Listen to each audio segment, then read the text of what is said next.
ಇವತ್ತು ನೆಲ್ಲವರೆಕಾಯಿ ಪಲ್ಯ ಮಾಡೋಣ ಅಂತ ಹೇಳಿಬಿಟ್ಟು ನೆಲ್ಲವರೆಕಾಯಿನೆಲ್ಲ ನೀಟಾಗಿ ಸಣ್ಣದಾಗಿ ಕಟ್ ಮಾಡಿ ನೀರಲ್ಲಿ ನೆನೆ ಹಾಕಿ ಇಟ್ಕೊಂಡಿದ್ದೀನಿ.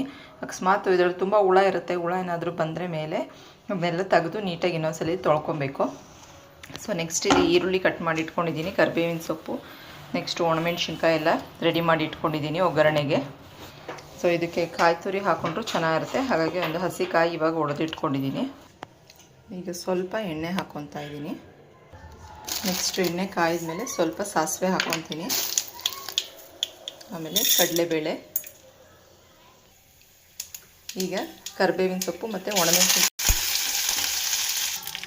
ಈಗ ಒಂದು ದೊಡ್ಡ ಈರುಳ್ಳಿ ಕಟ್ ಮಾಡಿ ಹಾಕ್ಕೊಂಡಿದ್ದೀನಿ. ನಾನು ಕಟ್ ಮಾಡಿರೋಂಥ ನೆಲ್ಲವರೆಕಾಯಿನ ಸೇರಿಸ್ಕೊತಾ ಇದ್ದೀನಿ.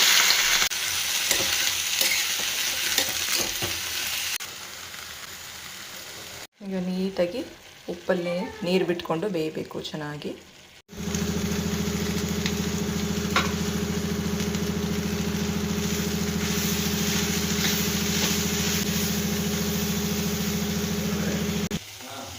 ನೆಲ್ಲವರೆಕಾಯಿ ಪಲ್ಯ ರೆಡಿಯಾಗಿದೆ.